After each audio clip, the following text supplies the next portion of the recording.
A Rússia está à beira de um colapso total. Sua economia está desmoronando, suas indústrias estão falhando e seu povo está cada vez mais inquieto, desesperado e indignado com o estado deteriorado da nação. Agora, até mesmo os próprios especialistas russos estão soando o alarme, prevendo possibilidades reais de guerra civil, colapso político e caos total em todo o país. Como um navio afundando, após tomar muita água, nada impede o iminente e miserável fim desta nação antes orgulhosa. Aqueles que vêm acompanhando de perto a situação na Rússia nos últimos tempos já estão cientes dos inúmeros problemas que o país enfrenta atualmente. Essas questões são discutidas detalhadamente e de forma recorrente por jornalistas ocidentais, veículos de mídia e analistas militares. Na Rússia, no entanto, o tom costuma ser bem diferente. Lá, jornais, TVs e especialistas oficiais costumam ser ordenados ou pressionados a seguir a linha do Kremlin e repetir a propaganda de Putin, negar os fatos e distorcer a narrativa da forma que puderem, para mostrar a Rússia da melhor maneira possível o tempo todo. Isso já foi visto repetidas vezes durante o curso da guerra até agora. Quando a Rússia sofre qualquer tipo de derrota militar ou perda embaraçosa, isso é minimizado. Quando ela tem algum sucesso novamente no campo de batalha, isso é exagerado. Oficiais e veículos de mídia russos frequentemente distorcem a história para seus interesses, controlando a opinião pública com mentiras, nunca ousando admitir que as coisas estão indo mal, ou que seu líder todo-poderoso, Vladimir Putin, possa ter cometido um erro. Isso está começando a mudar, ainda que devagar. No início deste ano, autoridades russas, em posições de poder e autoridade, começaram a admitir abertamente os grandes problemas que o país enfrenta. Elvira Nebiulina, por exemplo, a governadora do Banco Central da Rússia, anunciou no Fórum Econômico Internacional de São Petersburgo, em junho, que a economia russa estava ficando sem recursos. Na mesma época e evento, o ministro da Economia, Maxim Reshetnikov, admitiu que a Rússia estava prestes a entrar em recessão. Até o primeiro-ministro russo, Mikhail Mishustin, fez uma avaliação negativa da piora financeira do país em agosto. A maioria dos governadores regionais enfrenta dificuldades para fechar os orçamentos de 2025. Além disso, os lucros das empresas caíram, as exportações de produtos importantes diminuíram e a economia luta para se manter. Agora, outro especialista russo está indo muito além, revelando toda a extensão feia das inúmeras crises que seu país enfrenta atualmente, e pedindo uma ação imediata para evitar problemas ainda mais graves, como uma guerra civil e a desumanização da sociedade russa. O especialista em questão é Alexander Karachev, chefe da Diretoria Presidencial de Monitoramento e Análise de Processos Sociais. Karachev escreveu recentemente um artigo para a revista Russa Estado, publicada pela Academia Presidencial Russa de Economia Nacional e Administração Pública, e para o projeto DNA da Rússia. Nesse artigo, Karachev destacou nada menos que 5 grandes desafios que o país enfrenta atualmente. E embora parte de seu raciocínio e das respostas para essas questões seja, no mínimo, questionável, ele ainda consegue levantar alguns pontos relevantes. Veja a análise detalhada dos 5 desafios citados. Primeiro, o declínio populacional. Atualmente, a Rússia ocupa a 9ª posição entre as nações mais populosas do mundo, com um total de quase 144 milhões de pessoas. Karachev teme, no entanto, que o país possa começar a cair lentamente no ranking no futuro. O motivo dele para isso está de acordo com o que se esperaria de um funcionário do Kremlin. Ele afirma que a despovoação é o problema global causado pelo impacto do experimento globalista, acrescentando: é um vírus que prejudica o pensamento com uma construção inadequada. Ele menciona as mulheres na China, dizendo que nas grandes cidades não querem formar famílias. Elas vivem buscando satisfazer necessidades e uma carreira. Aos 30 anos, elas têm um filho com alguém ou por banco de esperma. Famílias monoparentais viraram norma. Elas têm um filho e acham suficiente. O marido é só mais um peso, tendo que lavar meias e cozinhar.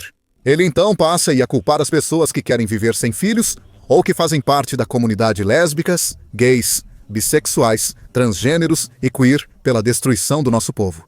Antes de argumentar que a Rússia deveria responder a essas ameaças promovendo valores familiares tradicionais e incentivando famílias numerosas. Ele acredita até que filmes deveriam começar a ser feitos mostrando famílias com não apenas 1 ou 2 filhos, mas 3 ou mais, para incentivar os russos a procriar. A Rússia pode enfrentar despovoamento, mas isso provavelmente não está ligado aos motivos citados por Karachev. Pode estar mais relacionado ao fato de que o país perdeu literalmente centenas de milhares de soldados, muitos dos quais eram homens jovens e aptos. Poderiam ter formado famílias e contribuído à sociedade de outras formas, se a guerra não tivesse começado. Centenas de milhares ficaram feridos e terão dificuldade para retomar a vida normal, pressionando os serviços de saúde e outras infraestruturas críticas do país. E estima-se que milhões de russos decidiram deixar seu país de origem quando a guerra começou, seja como um ato de protesto ou por medo do futuro, de suas famílias e de suas próprias vidas.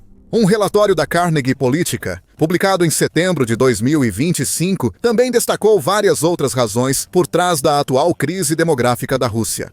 O país agora enfrenta uma queda maior na natalidade, agravamento da estrutura etária e consequências da guerra.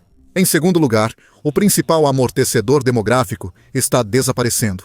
A Rússia atraiu imigrantes por 30 anos para compensar o declínio populacional, como evidenciam os dados. Em 2024 só, 122 milhões nasceram na Rússia, menor número desde 1999. O número de nascimentos deve cair de 3% a 5% ao ano até pelo menos 2030. Como aponta o relatório, a migração também caiu, o que não surpreende. Atualmente, enfrenta crise econômica, alta nos preços essenciais, grande inflação e isolamento do restante do mundo. A Rússia raramente atrai quem procura uma vida melhor. Mesmo pessoas que querem deixar para trás nações da Ásia Central menos prósperas têm opções significativamente superiores à Rússia neste momento. Então, ao invés de mostrar famílias maiores nos filmes, a Rússia talvez devesse olhar para resolver alguns de seus problemas mais fundamentais. O segundo grande desafio apontado por Karachev é a chamada perda de soberania. Ele argumenta que a guerra na Ucrânia ajudou a Rússia a manter sua soberania. Por enquanto, a elite russa estava focada apenas em mandar seus filhos para estudar no exterior, criando estruturas de aposentadoria fora do país. Os mais ricos estavam na Côte d'Azur, os mais pobres em Montenegro. Em resumo, estávamos perdendo a elite. Com o tempo, perderíamos totalmente nosso potencial econômico, tecnológico e político. Para a Rússia, a operação militar foi uma purificação. Karachev destaca que, antes de 2022, cerca de 70% dos formandos das melhores escolas de física e matemática da Rússia iam estudar no exterior, e muito poucos voltavam. Ele continua argumentando que aqueles que lutam na Ucrânia ajudaram a restaurar um senso de orgulho no país, combinado com uma rejeição generalizada da globalização. Ele continua apresentando sua solução, que basicamente gira em torno de promover atitudes mais patrióticas entre as gerações mais jovens, em especial através do que ele chama de educação patriótica. Mas o que o restante do mundo veria como lavagem cerebral nas escolas apoiadas pelo Kremlin? Assim como no ponto anterior, o argumento de Karachev deixa muito a desejar, mas há uma certa verdade subjacente em sua ideia central. A Rússia pode perder sua soberania como conhecemos, mas não pelos motivos citados pelo especialista. Isso pode ocorrer se várias regiões russas decidirem retomar o controle de suas terras e retirar o poder do Kremlin. Recentemente, surgiram pequenos focos de rebelião por toda a Rússia, evidenciando isso, especialmente em áreas indígenas, onde sentem ter sido explorados e abusados pelas elites de Moscou por muito tempo. Em regiões como a República de Sakha e Ingushétia, circulam rumores de movimentos separatistas, com guerrilheiros, milícias e autoridades eleitas pedindo mudanças não vistas desde a dissolução da União Soviética. O controle do Kremlin sobre essas regiões está enfraquecendo, e a Rússia pode deixar de existir em um futuro não tão distante. O terceiro desafio de Karachev é a perda de confiança pública no governo. Esse é relativamente fácil de entender, pois é uma consequência perfeitamente natural e racional das ações do governo russo nos últimos anos. Antes da invasão da Ucrânia, muitos russos tinham reservas pessoais sobre seu presidente e outros membros do Kremlin. Mas muitos também sentiam que ele era o homem certo para liderar o país adiante, apesar de suas falhas. Ele liderava a nação desde o início do milênio, e as pessoas notaram melhorias em suas vidas sob seu comando. Desde a guerra, no entanto, as atitudes certamente começaram a mudar. Muitos russos têm medo de se manifestar contra o Kremlin ou de criticar abertamente Putin por medo de represálias, devido à rigidez do governo diante de protestos ou dissidências. Mas todos os sinais indicam que grande parte da população já não confia em Putin, e muitos gostariam secretamente de vê-lo fora do poder. Isso ficou evidente pelas milhares e milhares de pessoas que passaram o dia todo na fila para comparecer ao funeral do falecido opositor político de Putin, Alexei Navalny. Como muitos russos que desafiaram o Kremlin, foram às ruas, marcharam, exibiram cartazes e expressaram desprezo pela liderança e belicismo do país, de São Petersburgo a Vladivostok. Os protestos aumentaram recentemente, pois as pessoas estão cada vez mais cansadas e exaustas de uma guerra que muitos nunca quiseram e tantos querem desesperadamente que acabe. E grande parte da raiva deles é direcionada ao Putin em pessoa, junto com os outros oficiais e elites que permitem que o derramamento de sangue continue. Uma pesquisa recente do Centro Levada com russos trouxe mais evidências disso. 2/3, 66%, dos russos defendem negociações de paz e cessar-fogo, enquanto só 27% acham que os combates devem continuar. Um número crescente de russos também afirma que suas vidas e as de seus entes queridos estão sendo impactadas pelo conflito. Alguns sofrem com a perda de amigos ou familiares, outros enfrentam rupturas nos laços familiares e outros lidam com perdas financeiras e pessoais ligadas à guerra.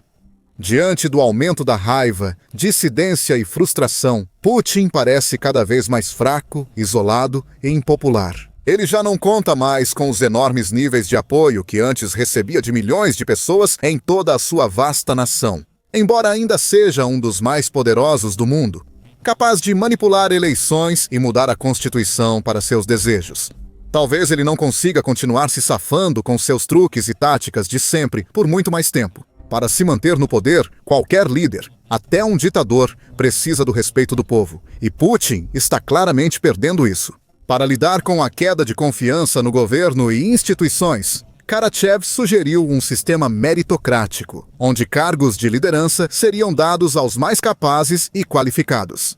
É uma ideia que, sem dúvida, funcionaria bem em inúmeros outros países. Mas a história provou que a Rússia moderna não tem interesse nesse tipo de sistema. Na Rússia de Putin, só ele concede ou retira o poder. Os que ocupam as maiores posições de autoridade costumam ser os mais leais a ele, não necessariamente os mais qualificados para os cargos. A quarta grande crise que a Rússia enfrenta é o que Karachev chama de desumanização e transhumanismo do povo russo. Ele diz que muitos russos seguem o que o Kremlin chamaria de capitalista, estilos de vida ocidentais, obcecados por tecnologia e internet, buscam conforto e conveniência no mundo virtual. Ele teme que muitos estejam se tornando apenas consumidores e escritores, em vez de contribuir mais ativamente para a sociedade. Precisamos de patriotas, não de preguiçosos, mas de pessoas ativas, prontas para assumir responsabilidade por si, suas famílias e pelo país. Para resolver esse problema, Karachev volta a falar sobre a importância de educar as novas gerações e as pessoas do futuro sobre valores e ética tradicionais. Ele propõe que a Rússia assuma como missão transmitir às próximas gerações o que julga essencial: patriotismo, trabalho em equipe, valores familiares, normas morais tradicionais, solidariedade e contribuição pelo trabalho criativo e serviço. Esse problema, sem dúvida, foi criado pela própria Rússia. O mundo mudou, a tecnologia conectou países e pessoas como nunca. E as gerações mais jovens de russos que estão crescendo hoje podem ter visões e valores muito diferentes daqueles que vieram antes deles. Isso também vale para muitos países no mundo. Mas enquanto outros abraçam a mudança e tentam guiar e nutrir as novas gerações, também aprendendo com elas. A resposta da Rússia, por outro lado, parece girar em torno de tentar treinar algum tipo de geração robótica para se comportar exatamente como o Kremlin espera. Mas quanto mais o país tenta controlar e manipular seu povo, especialmente os mais jovens, maior a probabilidade de que eles se rebelem ou até mesmo deixem o país de vez. Fugir, como muitos já fizeram antes de recomeçar em outro lugar e contribuir para outros problemas citados por Karachev, como a despovoação, torna a quinta crise de Karachev certamente a mais preocupante. Ele prevê que com o aumento das divisões e conflitos sociais, econômicos, culturais e políticos na sociedade russa, o país pode enfrentar uma guerra civil em larga escala no futuro. O fato de um funcionário russo sugerir isso tão abertamente mostra a gravidade da situação. Há poucos anos, seria impensável um sociólogo russo renomado como Karachev mencionar guerra civil no país. Agora, é uma afirmação que mal causa surpresa, porque é completamente e absolutamente verdadeira. As divisões estão se espalhando pela Rússia e as tensões estão aumentando. Conversas sobre movimentos separatistas e rumores de rebelião em algumas regiões já foram citados aqui. Com protestos e manifestações, inclusive nas maiores e mais ricas cidades russas. O povo está mais revoltado do que esteve em décadas. Com grupos partidários e milícias já agindo contra o regime russo, talvez não seja preciso muito para iniciar um conflito maior. O Centro de Eurásia do Conselho Atlântico indicou a guerra civil como um dos 5 cenários mais prováveis para a Rússia nos próximos anos. De fato, é uma guerra civil. Um cenário que está cada vez mais fácil de imaginar, especialmente à medida que os fracassos duplos na Ucrânia e na economia continuam avançando. Na Chechênia, com Ramzan Kadyrov cada vez mais doente, sua morte no cargo pode gerar disputa interna por sucessão e provocar uma terceira guerra chechena. Talvez, em Tartaristão, comitês de veteranos e estudantes locais se reúnem para protestar tanto contra o recrutamento de infantaria tártara por Moscou, quanto contra o sufocamento da identidade tártara. O Kremlin, com estratégia fracassada, ataca manifestantes e impulsiona um movimento anticolonial maior no Tartaristão. Ou talvez em Sahar, saharianos desempregados assumam o controle da infraestrutura russa de hidrocarbonetos, exigindo a devolução dos fundos à nação colonizada e a soberania acordada nos anos 1990. Qualquer um desses incidentes, ou dezenas de outros, pode ser a faísca que incendeia a pilha cada vez maior de lenha da Rússia, potencialmente levando à queda do regime de Putin, ao fim da guerra com a Ucrânia e a uma transformação completa da Federação Russa em algo muito diferente do que é hoje. Karachev, por sua vez, não detalha as possíveis causas ou como a guerra civil se desenvolveria. Em vez disso, defende que a Rússia deve buscar uma sociedade mais coesa e unida. Isso é muito mais fácil de falar do que de fazer, especialmente agora, com tanta raiva intensa e generalizada. E com tantos pontos de vista e posições diferentes e contrastantes entre as muitas regiões e os diversos povos da Rússia. E há um último desafio. Karachev não citou, mas isso segue muito relevante para a Rússia. Sua crise econômica atual. Porque o dinheiro geralmente está na raiz de quase todos os grandes problemas enfrentados por uma nação, incluindo a Rússia. E o dinheiro é algo sobre o qual o Kremlin está perdendo o controle rapidamente. O Serviço de Inteligência Estrangeira da Ucrânia,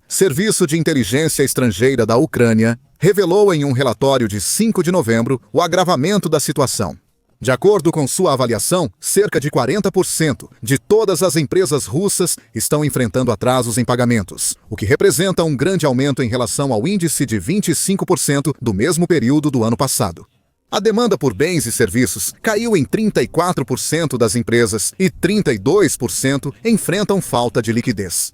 Empresas russas também enfrentam problemas logísticos.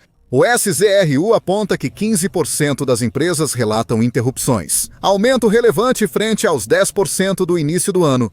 68% das empresas cortam despesas administrativas e serviços para enfrentar desafios, e 15% suspenderam planos de investimento e expansão. Líderes empresariais russos dizem que a situação é difícil e incerta, e muitos têm pouca confiança ou esperança de que a situação vá melhorar em breve. O peso desses problemas está claramente grande demais para a Rússia suportar.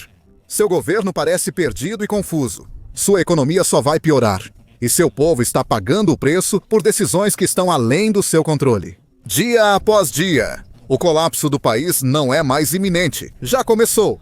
A questão agora é, até onde a Rússia vai cair antes que algo mude o jogo?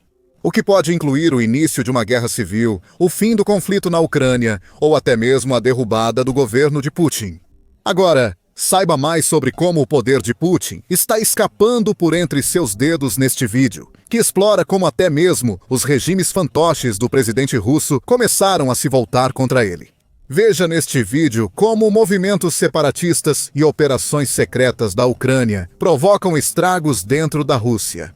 E, por fim, não deixe de se inscrever também em nosso canal confiável para mais notícias militares de última hora, análises detalhadas dos principais conflitos ao redor do mundo e outros vídeos informativos e factuais que você não vai querer perder.